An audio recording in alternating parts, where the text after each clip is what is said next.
Hello അസ്സാം വലൈക്കും, welcome back. അപ്പോൾ ഇന്നത്തെ റെസിപ്പി നല്ല ഈസി ആയിട്ട് അടിപൊളിയായിട്ട് നമുക്ക് പെട്ടെന്ന് ഉണ്ടാക്കാൻ പറ്റിയ ഒരു നല്ല ഡ്രിങ്കിൻ്റെ റെസിപ്പിയാണ്, നല്ലൊരു ജ്യൂസിൻ്റെ റെസിപ്പിയാണ്.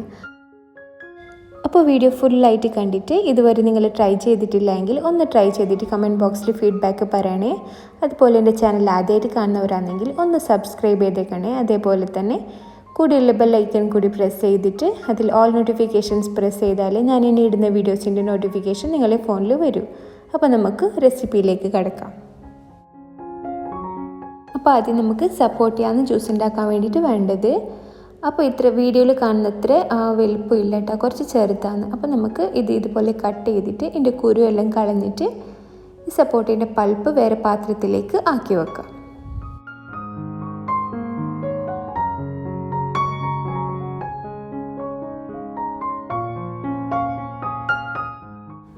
അപ്പോൾ 1 കിലോ സപ്പോർട്ടിൽ നമുക്ക് ഇത്ര പൾപ്പ് കിട്ടിയിട്ടുണ്ട് കേട്ടോ. ഇതൊരു 2 കപ്പോളം വരും. ഇത് നമുക്കൊരു മിക്സി ജാറിലേക്ക് ആദ്യം ഇട്ട് കൊടുക്കാം.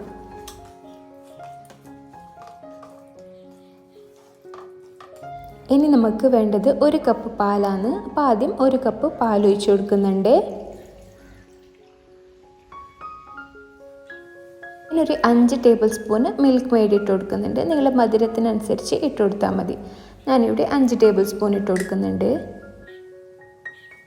ഇനി വേണ്ടത് പഞ്ചസാരയാണ്. ഞാനിവിടെ 1/4 കപ്പ് പഞ്ചസാര ഇട്ട് കൊടുക്കുന്നുണ്ട്. ഇതും നിങ്ങളുടെ മധുരത്തിനനുസരിച്ചിട്ട് ഇട്ട് കൊടുത്താൽ മതി. ഇത് നമുക്കൊന്ന് നല്ല പോലെ ജ്യൂസ് അടിച്ചെടുക്കാം. അപ്പോൾ ഇത് നല്ല ഫൈൻ പേസ്റ്റായിട്ട് ജ്യൂസ് അടിച്ചെടുത്തിട്ടുണ്ട്. ഇനി നമുക്ക് ഇതിലേക്ക് 1.5 കപ്പ് പാലും കൂടി ചേർത്ത് കൊടുക്കാം.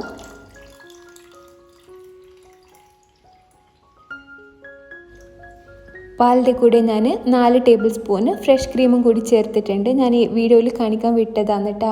അപ്പോൾ അതും കൂടി ചേർത്ത് നല്ല പോലെ ഒന്ന് മിക്സ് ചെയ്തിട്ട് നമുക്ക് സെർവിങ് ഗ്ലാസ്സിലേക്ക് ഒഴിച്ചു കൊടുക്കാം. അപ്പോൾ ഇതുപോലെ ആരും ട്രൈ ചെയ്തിട്ടില്ല എങ്കിൽ ഒരിക്കലെങ്കിലും ട്രൈ ചെയ്തിട്ട് ഫീഡ്ബാക്ക് പറയണം കേട്ടോ. നല്ല ടേസ്റ്റ് ഉണ്ട്, അടിപൊളി ടേസ്റ്റാണ്, ഭയങ്കര ഈസിയാണ്. നമുക്കിത് പെട്ടെന്ന് ഉണ്ടാക്കാൻ പറ്റും. സാധാരണ നമ്മൾ വീട്ടിലൊക്കെ ഉണ്ടാകുന്ന ഇൻഗ്രീഡിയൻസ് തന്നെയല്ലേ ഞാൻ യൂസ് ചെയ്തത്. ഇതിൻ്റെ മുകളിലേക്ക് വേണമെങ്കിൽ നമുക്ക് ഇഷ്ടമുള്ള ഡ്രൈ ഫ്രൂട്ട്സോ ഐസ്ക്രീമോ പിന്നെ ചോക്ലേറ്റ് സിറപ്പോ എന്ത് വേണമെങ്കിലും യൂസ് ചെയ്തിട്ട് ഡെക്കറേറ്റ് ചെയ്യാം. അപ്പോൾ ഇതുപോലത്തെ ഈസി റെസിപ്പീസുമായി ഇനിയും വരാം ഇൻഷാ അല്ലാ. അതുവരേക്കും ബൈ.